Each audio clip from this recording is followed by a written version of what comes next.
This is the tutorial on the overdose suicide risk assessment.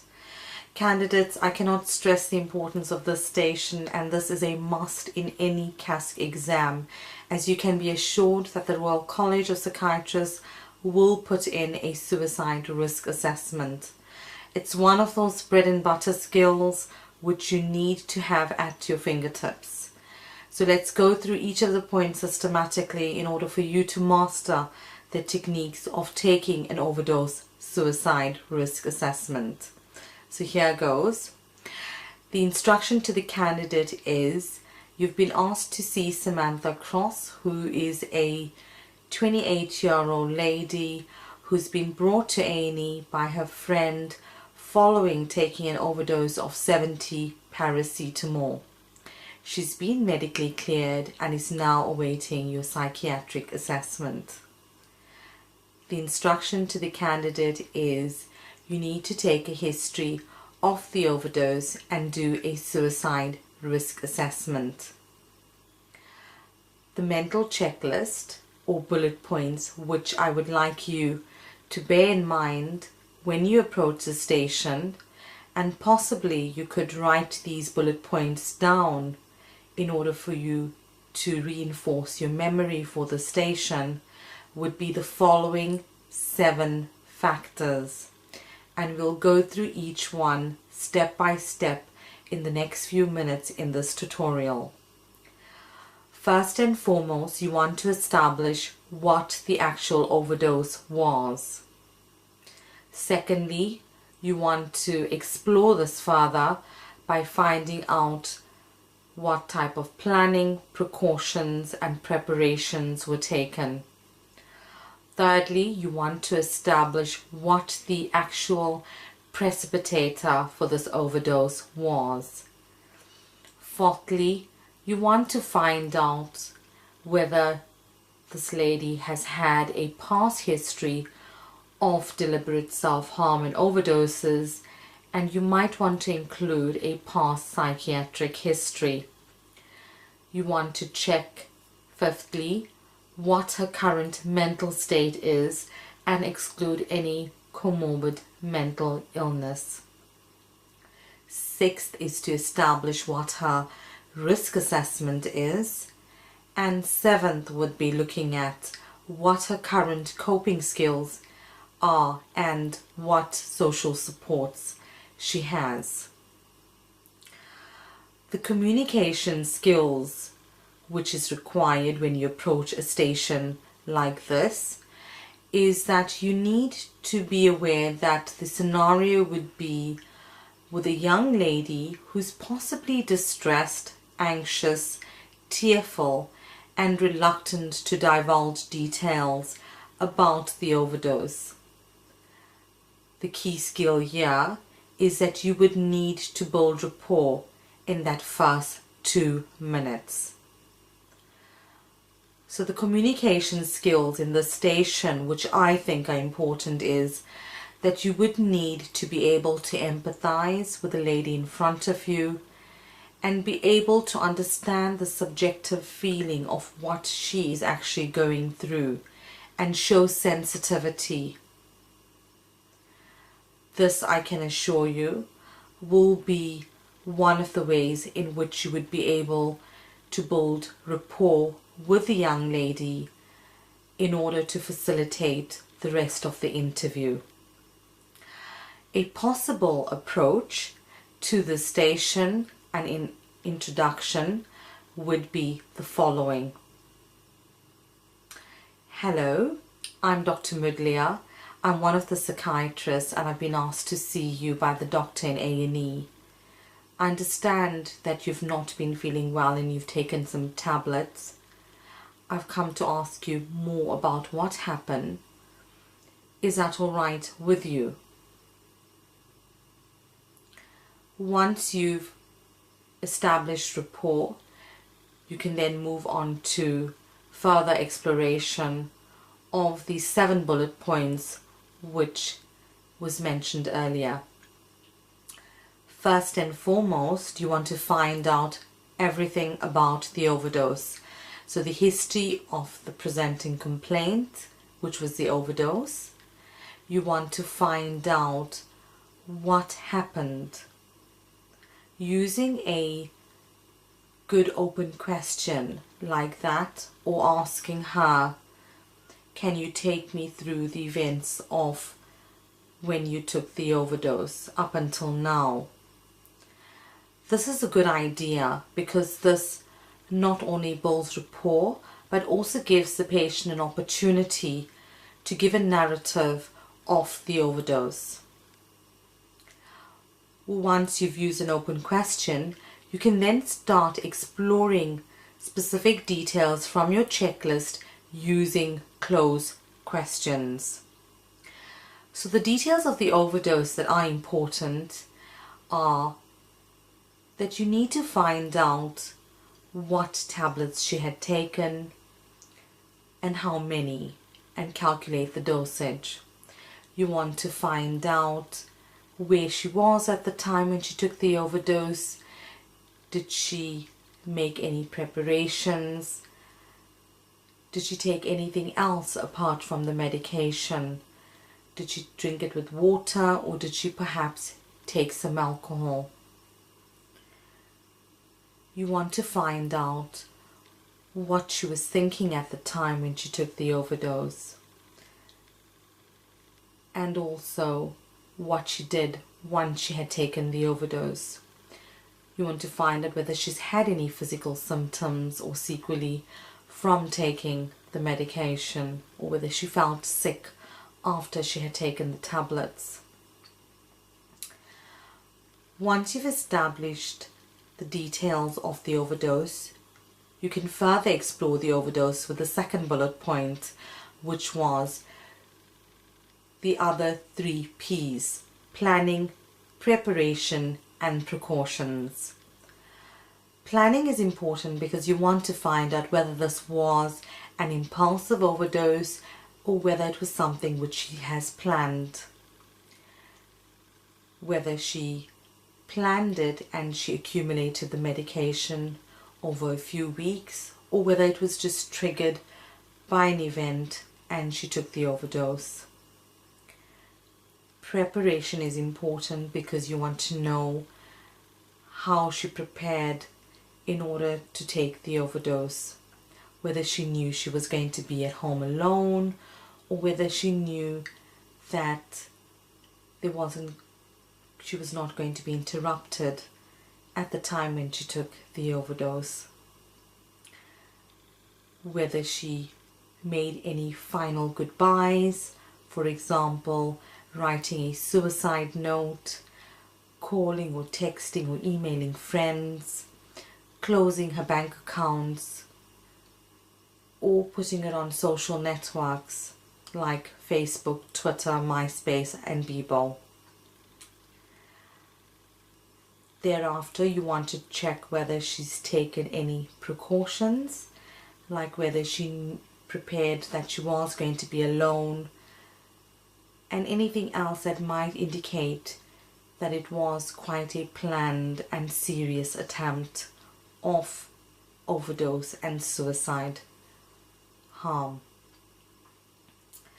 Once you've established all these details, you want to find out the third bullet point, which is to establish what the key trigger and precipitating factors are.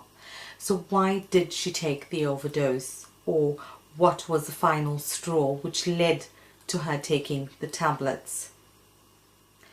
Using a biopsychosocial approach is good because it will give you an opportunity to address all the areas that could be related to her wanting to take the overdose. So biological could be any recent infections or illnesses, or whether she's taken any drugs and alcohol if you've not asked that already.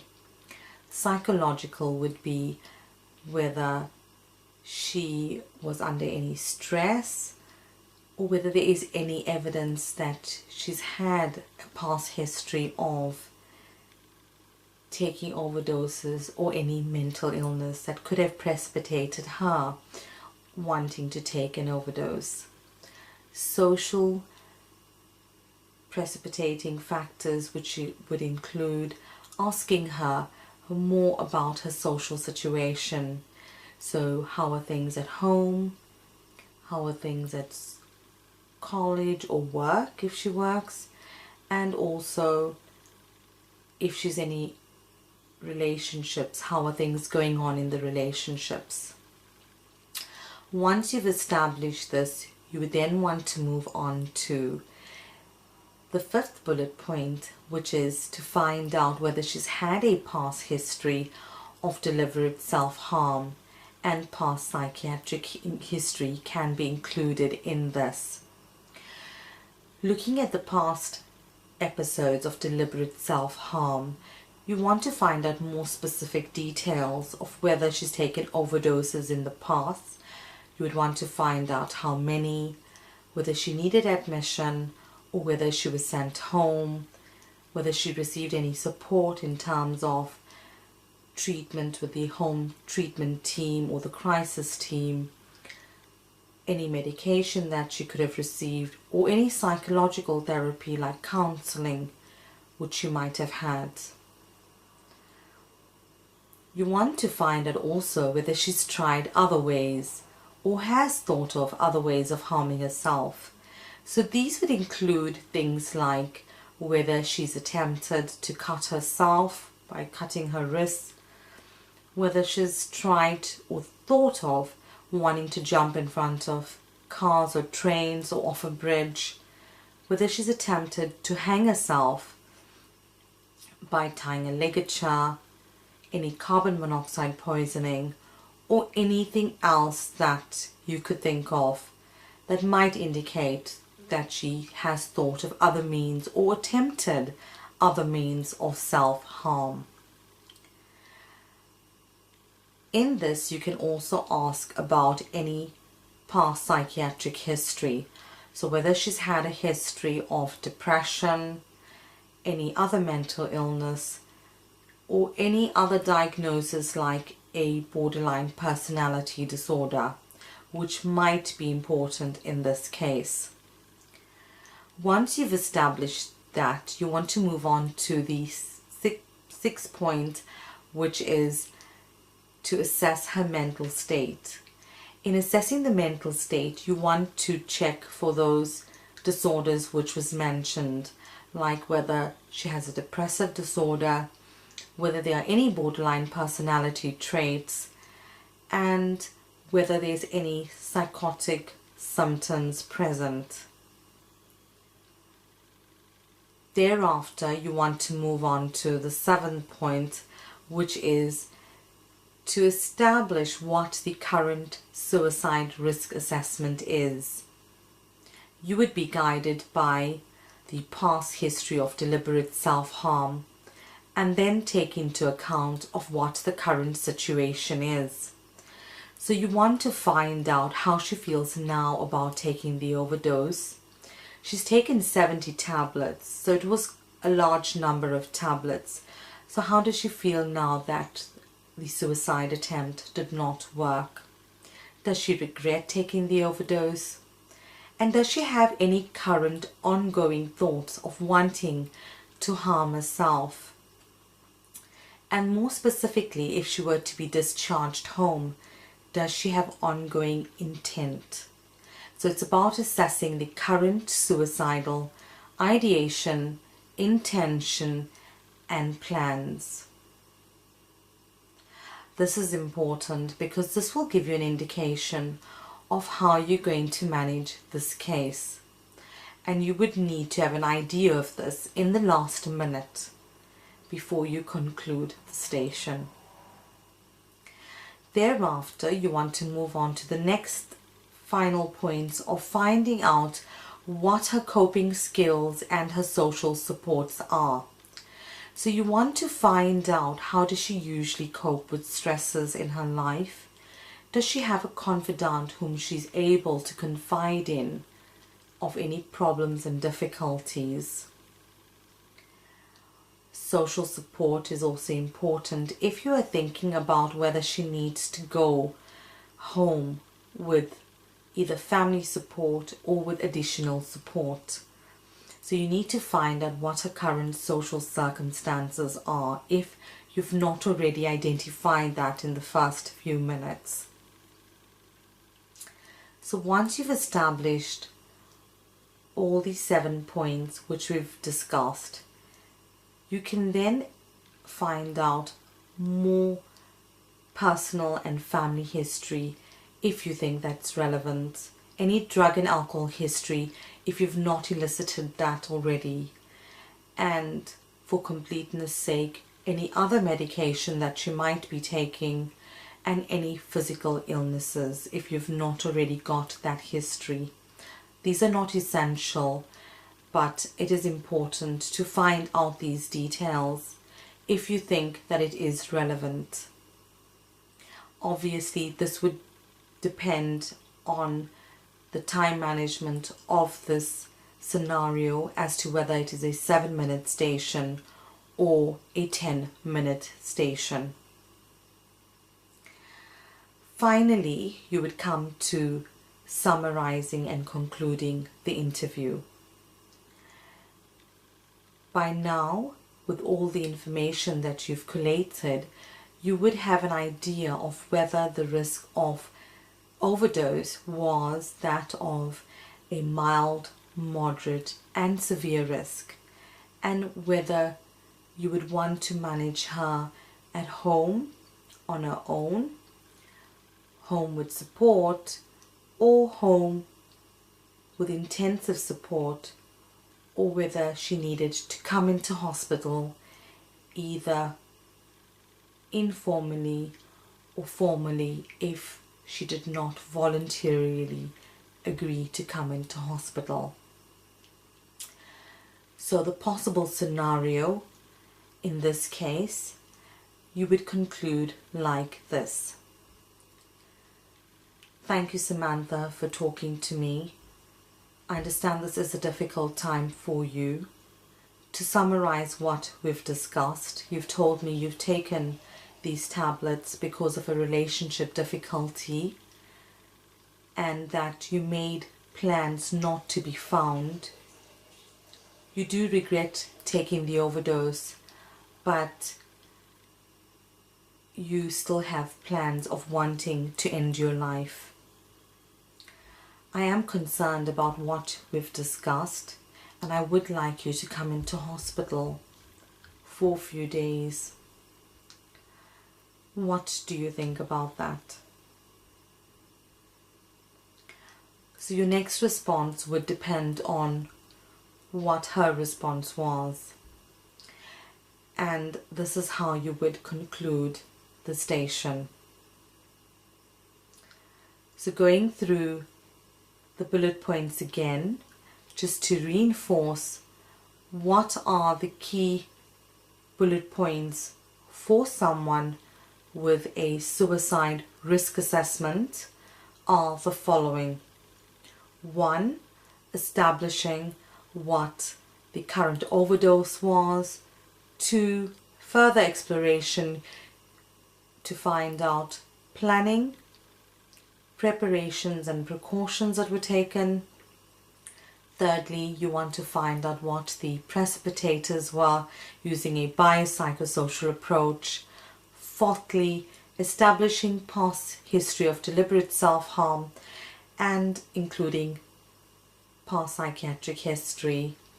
Fifth is to establish what the current mental state is and exclude any comorbid mental illness, more specifically looking for depressive symptoms, psychotic symptoms and borderline personality traits. Sixth is establishing the suicide risk assessment. Seventh would be the social supports and the coping skills. I hope this video has been helpful and that by the end of this you would have mastered the skills required for taking a history of someone with an overdose. It is something which is commonly presented in the exams. It's not a difficult station, but the key skills here are to establish the risk. And as you've seen, if you go through it systematically, using the bullet points 1 to 7, you would have covered all the relevant information that you would need to collate when you are assessing someone who's taken an overdose. I thank you.